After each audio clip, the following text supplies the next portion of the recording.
있어요. 시댁은 삼천포였고 친정은 충청도였죠. 제 남편은 결혼할 당시에 걱정 없이 살게 해준다고 했습니다. 전 그 말 하나만 믿고 타지로 올라와 함께 살기로 결정했죠. 남편은 삼남 일녀 중 둘째였기에 제사나 명절 또한 부담이 크지 않을 거라 생각했어요. 그런데 결혼 생활은 제 생각과는 달랐습니다. 가정적일 것 같았던 남편은 무심했어요. 게다가 남다른 가족애를 가지고 있어 저와 사사건건 부딪히기 일쑤였죠.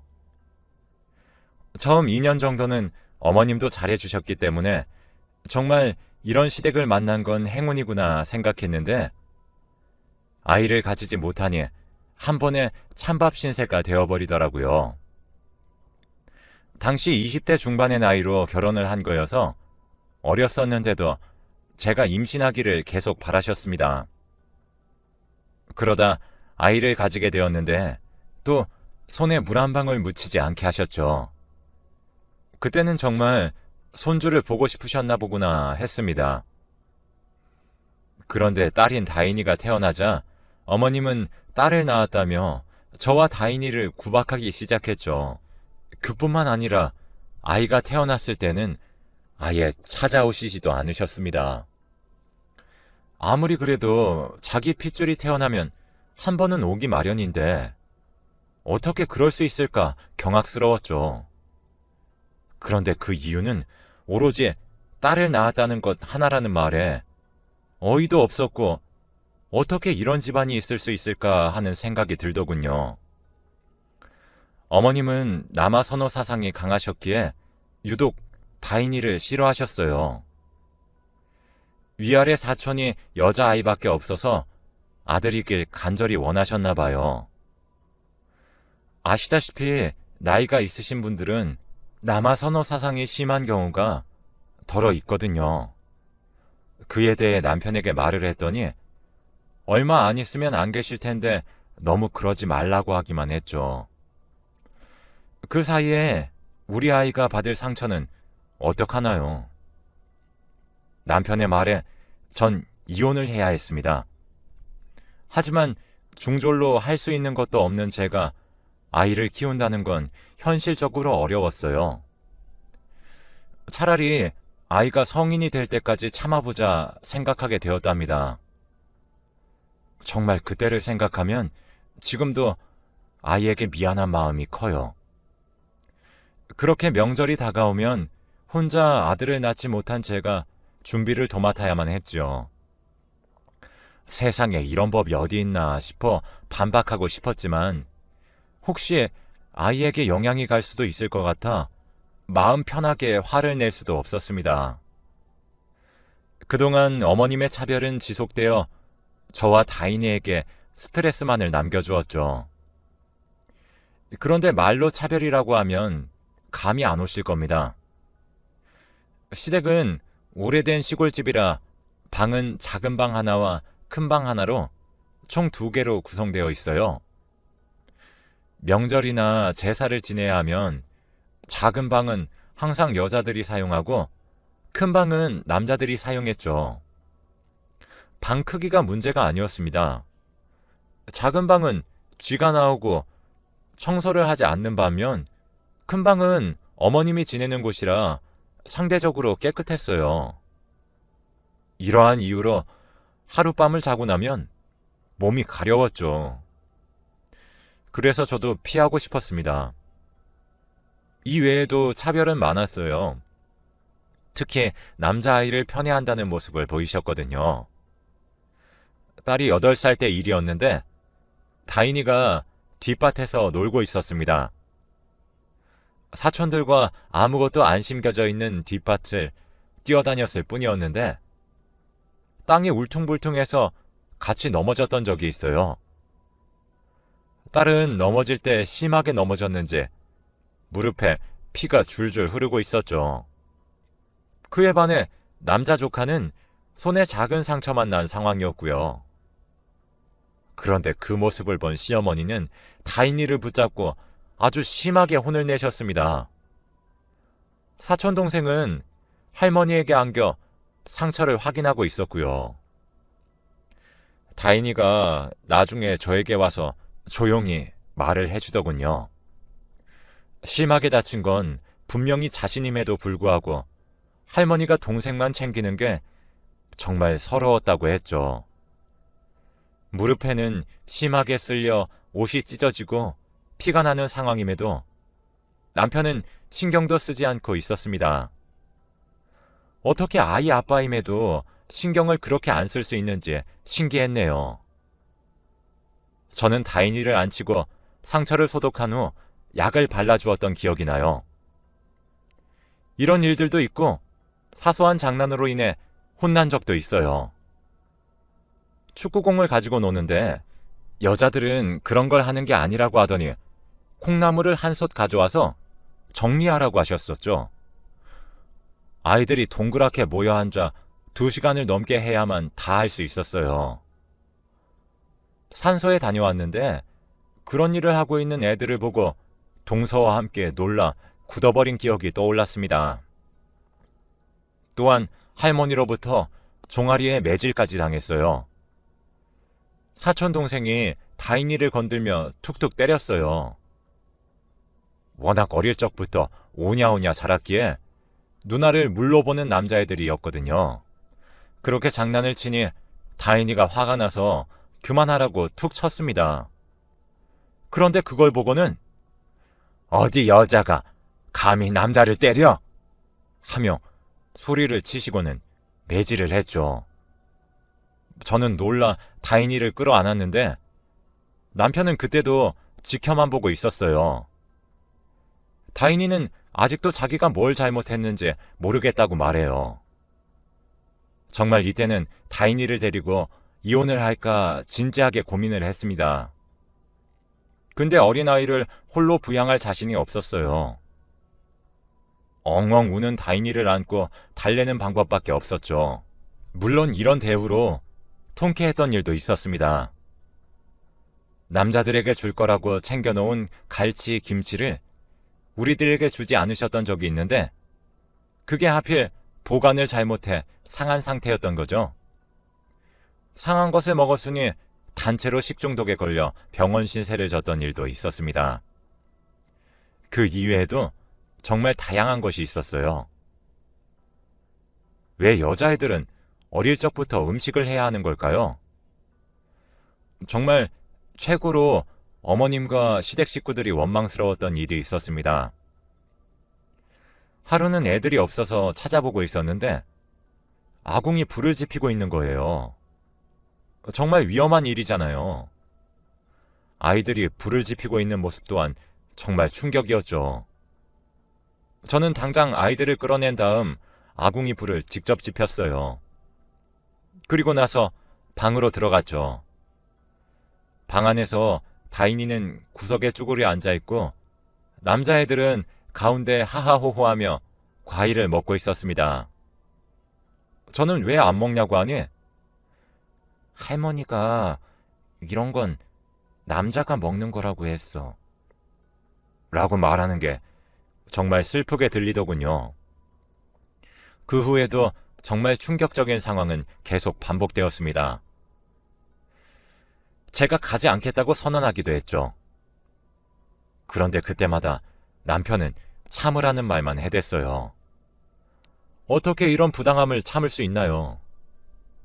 그래서 어머님께 한번 대들었다가 남편이 일주일 내내 화난 얼굴을 하고 있는 것을 볼 수 있었습니다. 정말 왜 그럴까요? 게다가 남자애들은 명절이나 제사 때에는 제사상 준비를 돕지 않고 놀았어요. 그에 비해 여자애들은 초등학생 때부터 전을 구워야 했고요. 하지 말라고 했지만 어머님은 저희 몰래 다른 방에서라도 일을 시키셨습니다. 그러다가 하루는 남자애들이 먹을 간식을 만들어서 방에 넣으라고 하더군요. 정말 어이가 없었습니다. 솔직히 여자들이 하녀도 아닌데 왜 이런 대우를 받아야 하나요? 이러한 잘못된 교육으로 인해 집에서도 둘째인 현재는 고기 반찬이 없으면 밥을 안 먹기도 하고 할머니한테 이르기까지 했어요. 또한 설날에 아이들이 기대하는 세배우 받는 세뱃돈에서도 차이가 있었습니다. 처음엔 동일하게 주지만 우리들이 드린 용돈은 고스란히 남자아이들의 손으로 쏙 들어갔죠. 심지어 바로 꺼내서 주는 모습을 보니 정말 마음에 안 들었어요. 용돈을 왜 드려야 하는 건가 싶은 생각이 들기 시작했거든요.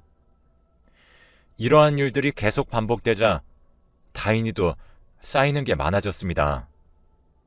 오죽하면 시골에 가는 게 정말 끔찍하다고 말할 정도였으니까요.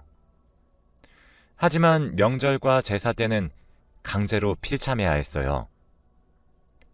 한 번은 남편에게 말을 했었지만 남편은 오히려 저와 다인이를 타박했습니다. 결혼 전 모습은 어디로 간 걸까요? 왜 사람이 이렇게까지 변하게 된 걸까요? 정말 속이 뒤집어졌죠. 이렇게 여자를 무시하는 사람이었으면 아예 결혼을 하지 않았을 텐데 말이에요. 다인이도 처음에는 왜 자기가 이런 일을 겪어야 하는지 몰랐어요. 그런데 역사를 배우게 되면서 할머니가 옛날 사람이라 그렇구나 생각하며 한 귀로 듣고 한 귀로 흘리기 시작했다네요. 하지만 여기에는 또 다른 문제들이 있었습니다. 바로 남편과 관련된 이야기예요. 처음에 제가 가족애가 강하다는 말을 했었잖아요. 정말 그 가족에 박수를 쳐주고 싶습니다. 가족애로 인해 지금까지 어떤 일들이 있었는지 간략하게 말씀을 드리려고 해요. 일단 자기 가족의 험담을 하는 것을 정말 싫어합니다. 누가 들어도 맞는 말을 하는데도 불구하고 고집을 엄청 부려요. 게다가 험한 말을 듣는 건 더더욱 싫어하고요. 혹시라도 꺼내게 되면 정색하며 화를 크게 내기 때문에 저도 다인이도 말을 못했습니다. 그 예를 간단하게 들어드리려고 해요. 시누이가 매일같이 전화와서는 그렇게 뒷말을 많이 합니다.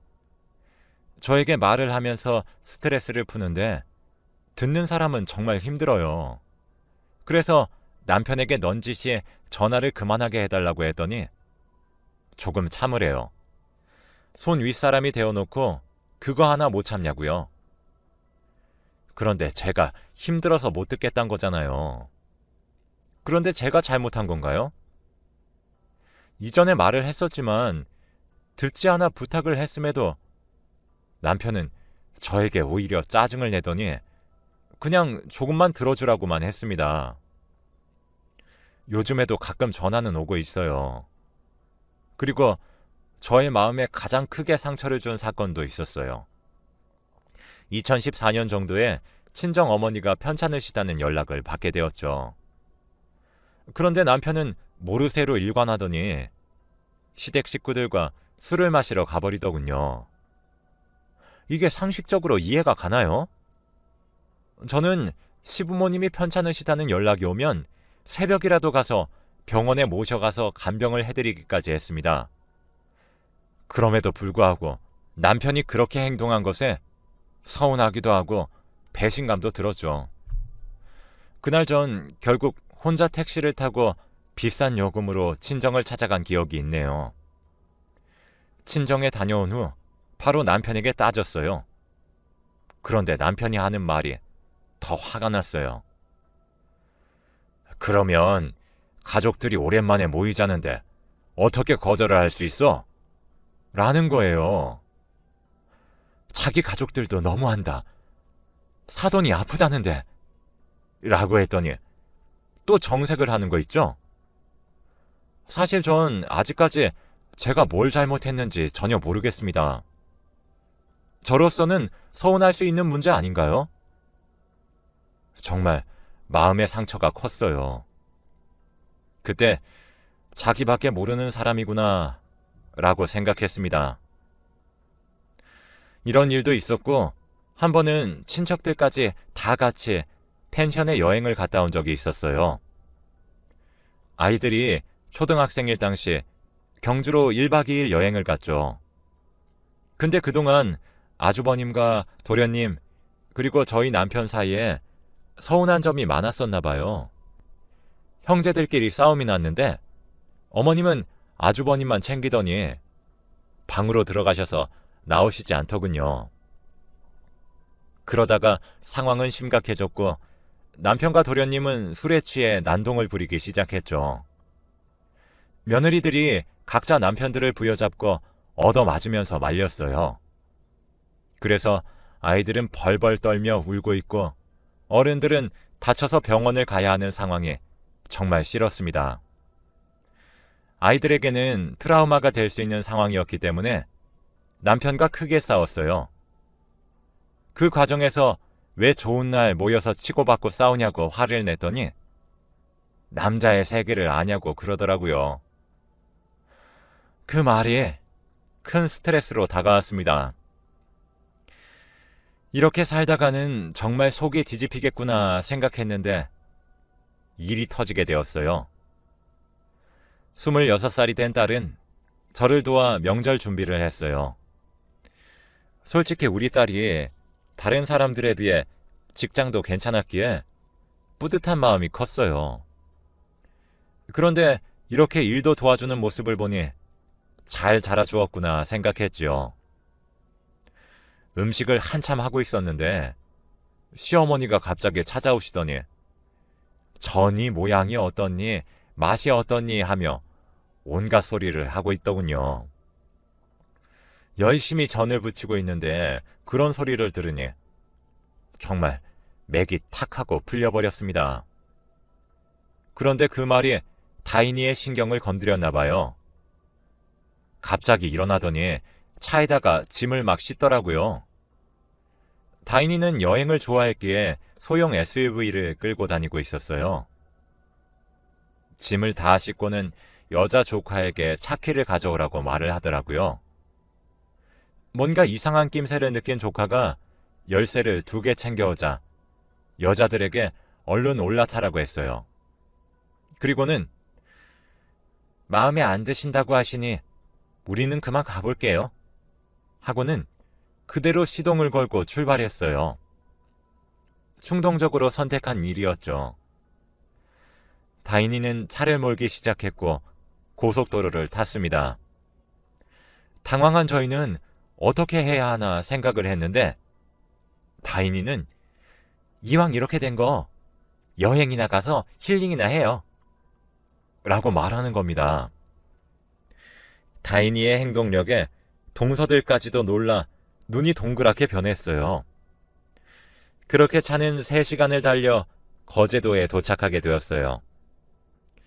휴게소에 들렸을 때 다인이가 숙소를 잡은 것인지 독채 펜션 한 채를 빌린 상태였죠. 짐을 내려 안에 들어가자 넓고 깨끗한 집이 눈에 들어왔습니다. 바로 앞에 위치한 거제도의 겨울바다에 기분이 좋아지는 것 같았어요. 다른 애들이 탄 차는 한참 뒤에 도착했는데 식재료를 들고 내리기 시작했죠. 마트에 들려 먹을 것을 장봐온 것이었죠. 그리고 우리가 먼저 한 것은 휴대폰을 무음으로 돌리는 것으로 휴가를 시작하게 되었습니다.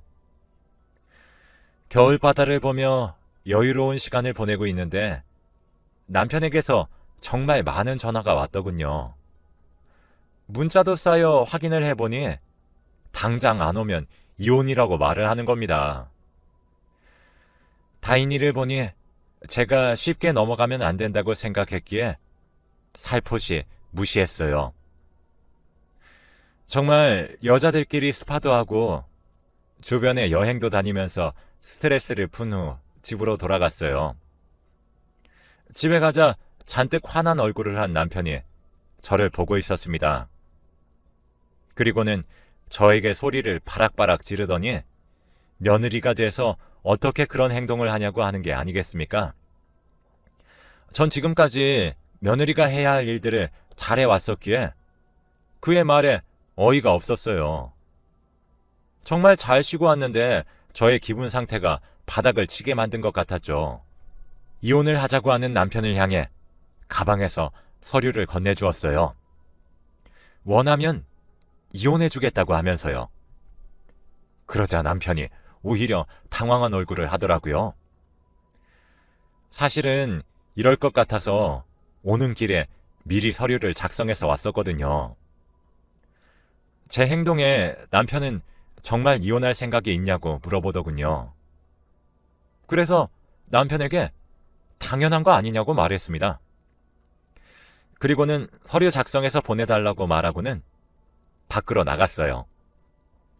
다인이는 밖에서 절 기다리고 있었고 저는 다인이를 따라 대전으로 올라갔죠. 일주일간 다인이와 함께 맛있는 밥도 먹고 쇼핑도 하면서 스트레스를 풀었습니다. 정말 이게 사는 거지 싶더군요. 이런 느낌을 받은 건 처음이었어요. 남편과 아들을 잊고 다인이와 지내는 게 정말 행복한 느낌이 들었습니다. 전화가 계속 안 오길래 그렇구나 생각을 하며 여유로운 시간들을 보내고 있었던 그때였어요. 그렇게 일주일이 지나 남편에게서 오랜만에 전화가 한 통 오더군요. 받았더니 기운이 쏙 빠진 목소리였어요. 무슨 일이냐고 물어봤더니 저에게 한 말은 미안하다는 말과 돌아와 달라는 말이었어요.